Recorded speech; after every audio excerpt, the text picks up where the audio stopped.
Blessings, everyone. Today, my video is a little bit different, and the reason why I'm doing it this way, sorry if it's a little awkward, but I've tried it other ways, and this is the best I could articulate this, is because a lot of people have been asking me what I mean about a medicine table. And so I thought I would make a video and put it up with my YouTube videos with the oracle readings, just because it's going to be a little long, and so too long to put on just Twitter. So what is a medicine table?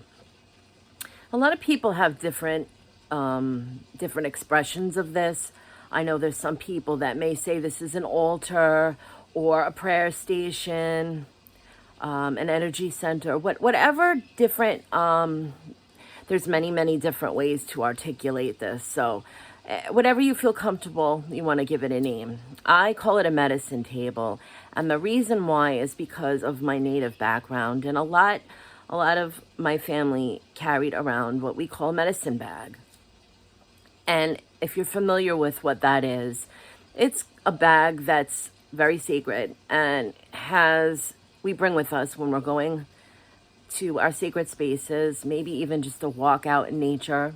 And if there is something that a medicine, I call it, that draws us an energy, it could be a stone that we notice that has a certain energetic feeling, or maybe it's a moment we're experiencing. We're out on our journey and we had an experience with some part of nature and we want to hold that medicine and remember that moment.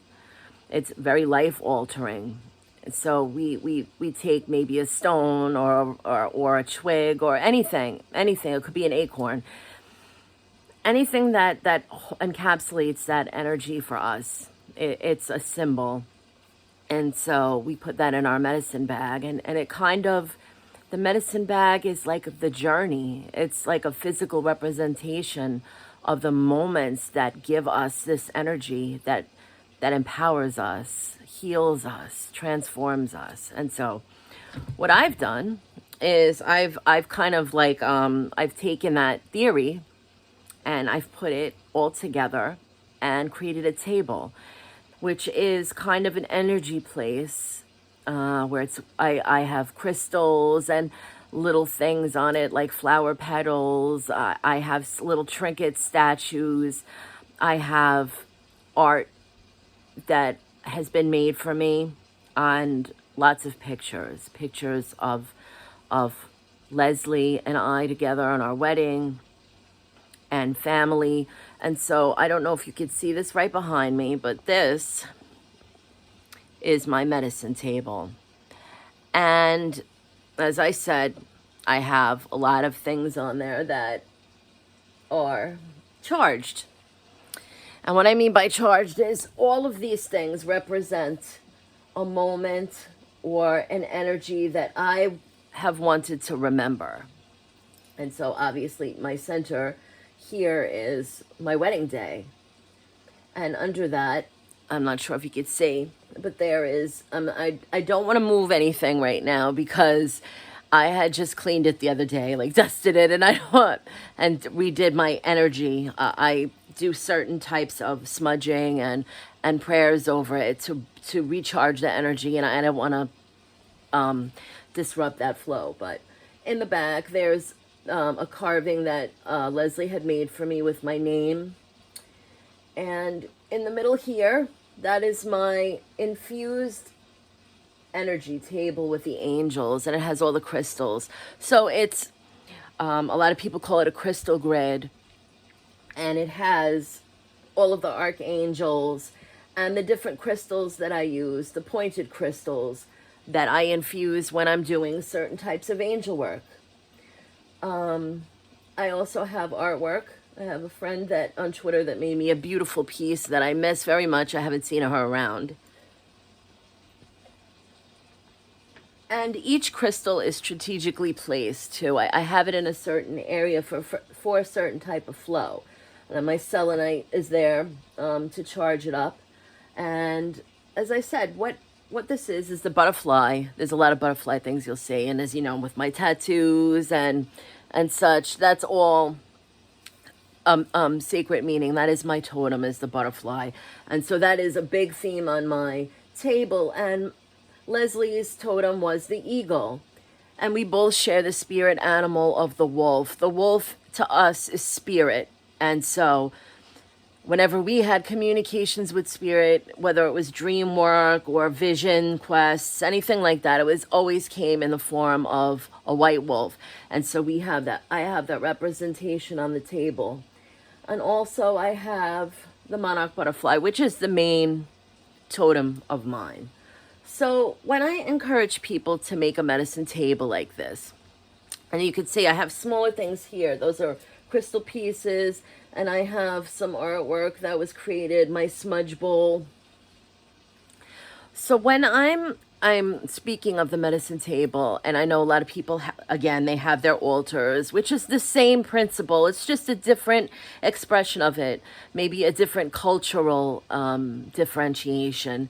Some people have their Tibetan Buddhist prayer tables, or if you are Hindu and you have a certain prayer area, and it's all energy, it's all a sacred space that we create, and it's all just symbolic. I don't know if anybody is like me. I went to Catholic school and I grew up Catholic, and so we had that.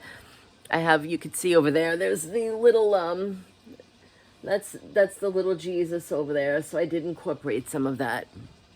But like anything, it's just a symbol. It's just a reminder, an energetic imprint, if you will. That's kind of the best way I consider explaining it, is that these things that are placed on the table in a certain way have a certain energy flow for me. And I know probably there's people that do feng shui and such, and that are looking at that table and saying, oh, no, that's wrong. And I understand that.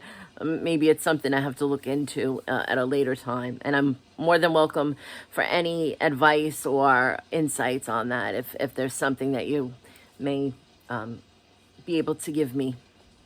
But why I have this is because this is my central area where I do meditating and where I connect with all of the unseen world.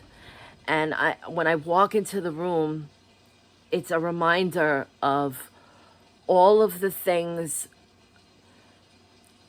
in this life journey that I want to stay connected with.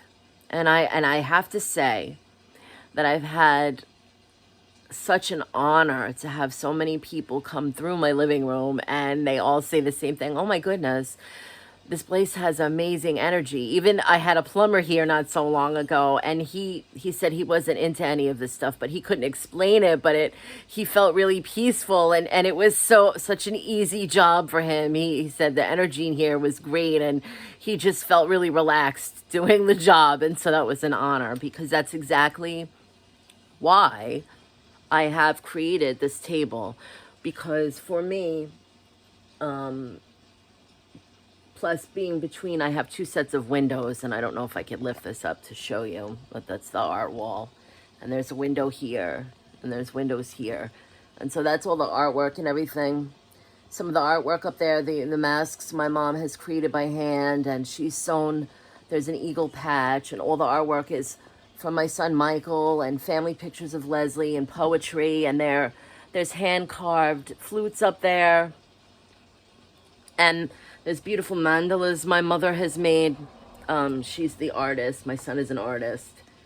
And so all of this creates an energy that is very sacred.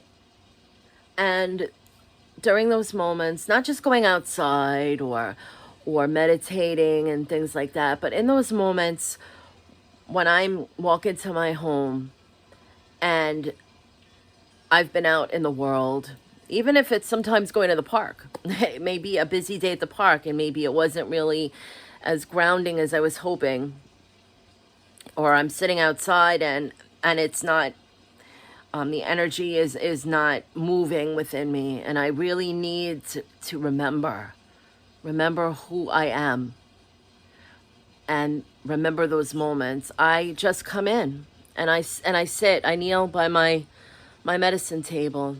And sometimes I pick up, they'll direct me when I'm working with certain things to certain crystals to work with.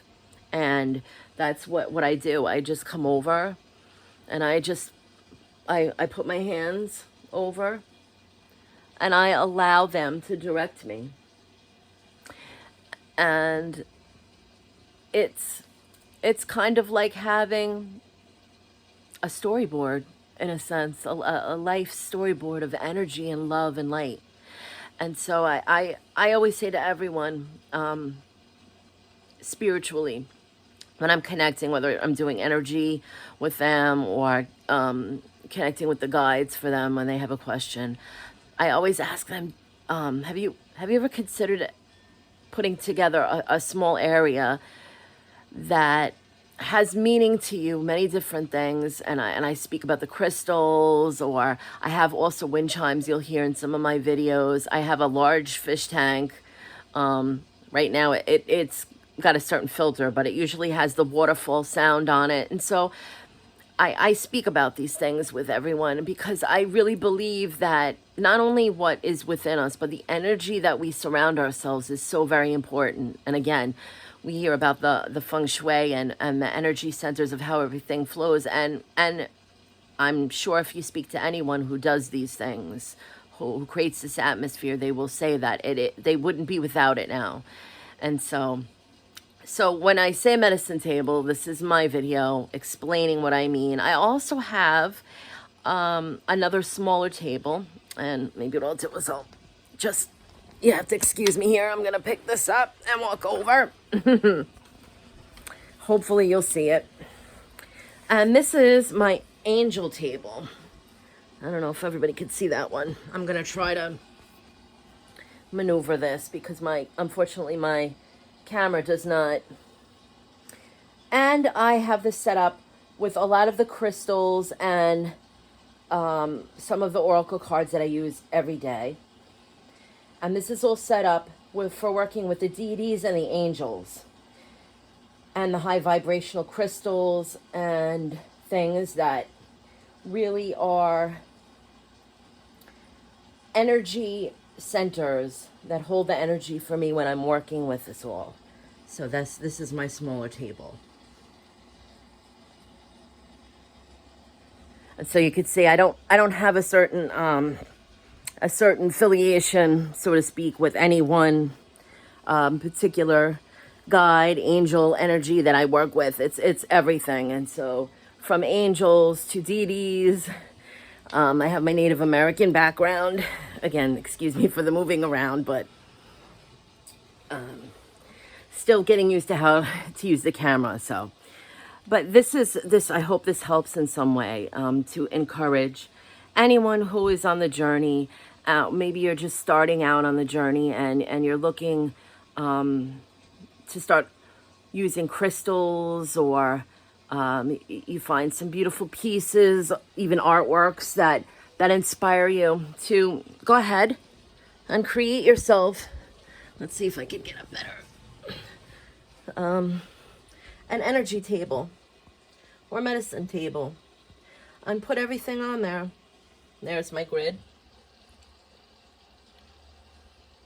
That was created by an absolutely amazing artist that everybody may know from